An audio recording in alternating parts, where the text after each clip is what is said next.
इस मूवी की कहानी स्टार्ट कई सदियों साल पहले अफ्रीका के एक वकांडा कंट्री से होती है, जहां पर कई सदियों पहले एक जादुई पत्थर आकर गिरता है और उस पत्थर को हम वाइब्रेनियम के नाम से भी जानते हैं। और वकांडा का कोई भी आदमी जब उस वाइब्रेनियम को यूज करता था तो उस आदमी के अंदर ब्लैक पैंथर की पावर आ जाती थी और वो ब्लैक पैंथर में तब्दील हो जाता था।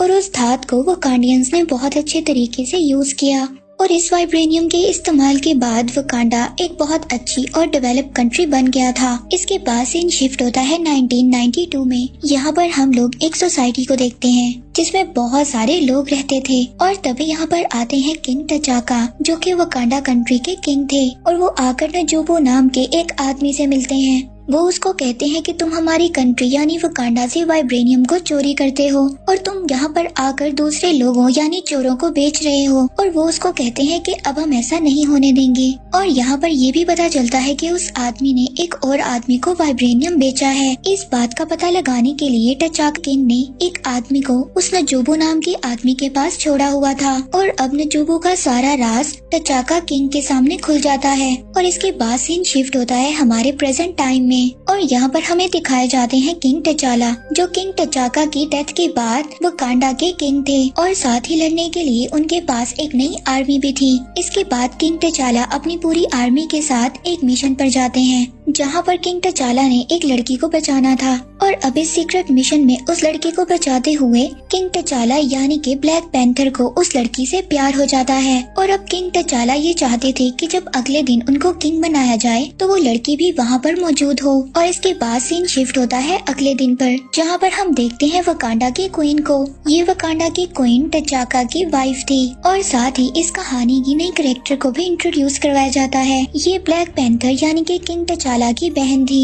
यहाँ पर वकांडा में एक रस्म होती है, किसी भी ब्लैक पैंथर को किंग बनने से पहले अपनी काबिलियत को साबित करना पड़ता। उसको दूसरे कबीले के वॉरियर के साथ फाइट करना होगी और इस फाइट में जो भी आदमी जीतता है वो वकांडा का नया किंग होता है। और यहाँ पर हम ब्लैक पैंथर को दूसरे कबीले के आदमी के साथ फाइट करते हुए देखते हैं और इस फाइट के बाद आखिरकार टचाला जीत जाता है और वकांडा का नया किंग बन जाता है। इसके बाद सीन शिफ्ट होता है इस स्टोरी के मेन विलन की तरफ। इसका नाम एरिक स्टीवन था और इसको हम एक म्यूजियम में देखते हैं। और अब यहाँ पर ये एक मास्क को चुराने वाला था जिसके अंदर वाइब्रेनियम था, लेकिन ये बात वकांडियंस को पता चल जाती है। ये बात किंग टचाला को अपने ही किसी दूसरे आदमी से पता चलती है कि उनका वाइब्रेनियम चोरी किया गया है। और अब इसके बाद किंग टचाला यानी कि ब्लैक पैंथर अपनी आर्मी के साथ एक प्लान बनाता है। वो बताता है कि एरिक स्टीवन ये वाइब्रेनियम जब असल चोर को बेचेगा तो हम उसको पकड़ लेंगे और साथ ही असल चोर को भी पकड़ लेंगे। और अब ब्लैक पैंथर को असल चोर के बारे में पता चल गया था और जब ब्लैक पैंथर के सामने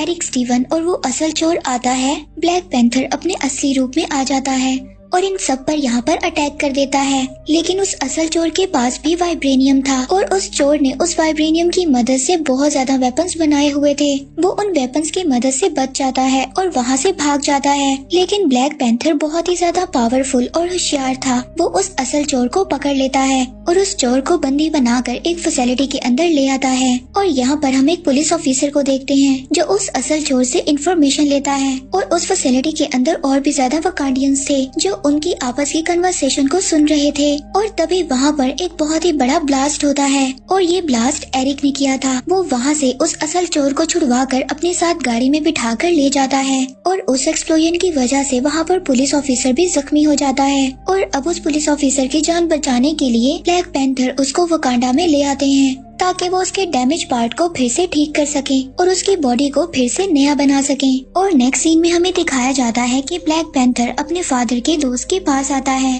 उसके फादर के दोस्त उसको एक जड़ी बूटी पिलाते हैं। अब उस जड़ी बूटी की वजह से ब्लैक पैंथर अपने फादर के पास को देख सकता था। और अब ब्लैक पैंथर अपने फादर से जाकर पूछता है कि 1992 में आपने किस आदमी को मारा था, क्योंकि उसकी वजह से वाइब्रेनियम पूरी दुनिया में फैल रहा है और बहुत सारे चोर इस वाइब्रेनियम का गलत इस्तेमाल कर रहे हैं। और अब ब्लैक पैंथर के फादर किंग टचाका उसको बताते हैं उस वक्त मैं उस आदमी को ना मारता तो वो हमारे आदमी को मार देता, इसीलिए मुझे उसको मारना पड़ा।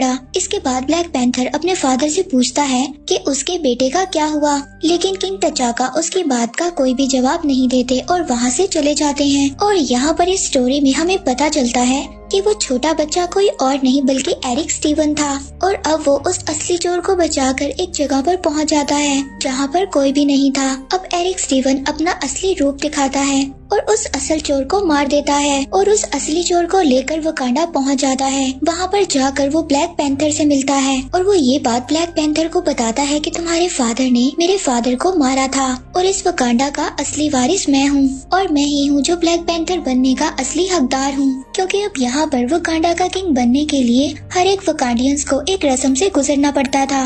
एक अच्छे वॉरियर को दूसरे कबीले के एक अच्छे वॉरियर से लड़ना होगा और अब यहाँ पर किंग तचाला यानी ब्लैक पैंथर और एरिक स्टीवन के दरमियान फाइट होती है और फाइट के दौरान एरिक स्टीवन सबको धोखा देता है। वो यहाँ पर ब्लैक पैंथर को पानी में नीचे गिरा देता है ताकि इसके बाद उसका कोई भी कॉम्पिटिटर ना हो और वो पूरे वकांडा का किंग बन जाए। इसके बाद वो उस असल जगह पर पहुँच जाता है जहाँ पर सभी जड़ी बूटियाँ थी और उन जड़ी बूटियों को पीने से ब्लैक पैंथर की असली पावर आती थी। वहाँ पर जाकर एरिक उस पूरी खेती को जला देता है ताकि फ्यूचर में कोई भी उसका कॉम्पिटिटर ना हो और वो हमेशा के लिए वकांडा का किंग बनकर रहे। और जब एरिक वकांडा का किंग बन जाता है तो उसका एक ही मकसद होता है, इस वाइब्रेनियम को दूसरे चोरों को बेचना और साथ ही इलीगल वेपन्स को बनाना ताकि सारी दुनिया उनके सामने झुक जाए और वो बहुत ही ज्यादा पावरफुल बन जाए। इसके बाद सीन शिफ्ट होता है ब्लैक पैंथर की मदर पर और अब ब्लैक पैंथर की मदर अपनी बेटी और कुछ लोगों के साथ एक कबीले के पास जाती है ताकि वो लोग ब्लैक पैंथर की जान को बचा सकें। हालांकि उस कबीले का लीडर ब्लैक पैंथर का कॉम्पिटिटर था और जब ब्लैक पैंथर की फैमिली उस कबीले के लीडर के पास आकर रिक्वेस्ट करती है कि वो ब्लैक पैंथर की जान को बचा ले, अब उस कबीले का लीडर इस बात को डिसाइड करता है कि वो ब्लैक पैंथर से नहीं लड़ेगा और वो लीडर उनकी हेल्प करने के लिए तैयार हो जाता है। और तभी वो एक खास राज भी इन लोगों को बताता है। वो बताता है कि उन लोगों ने भी उस खास जड़ी बूटी की माइंस को किया था। इसके बाद वो जड़ी बूटी ब्लैक पैंथर को पिला देता है।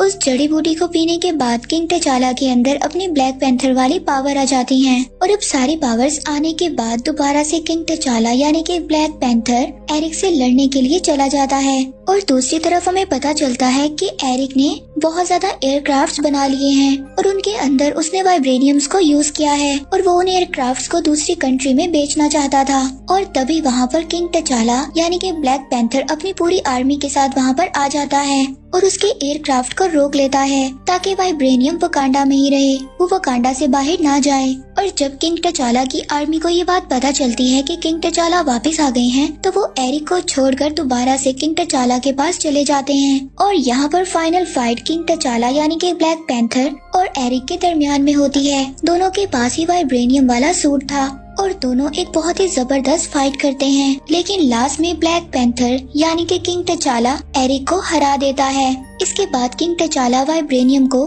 दूसरी कंट्रीज के साथ बांटने के लिए तैयार हो जाते हैं और वो इस बात की अनाउंसमेंट एक यूएन में करते हैं यानी कि यूनाइटेड नेशन के अकॉर्डिंग एक मेन प्लेस पर, जहाँ पर वो इस बात को बताते हैं कि वो अपनी टेक्नोलॉजी को बाकी कंट्रीज के साथ बांटने वाले हैं। और इसके बाद इस मूवी की स्टोरी यहीं पर एंड हो जाती है।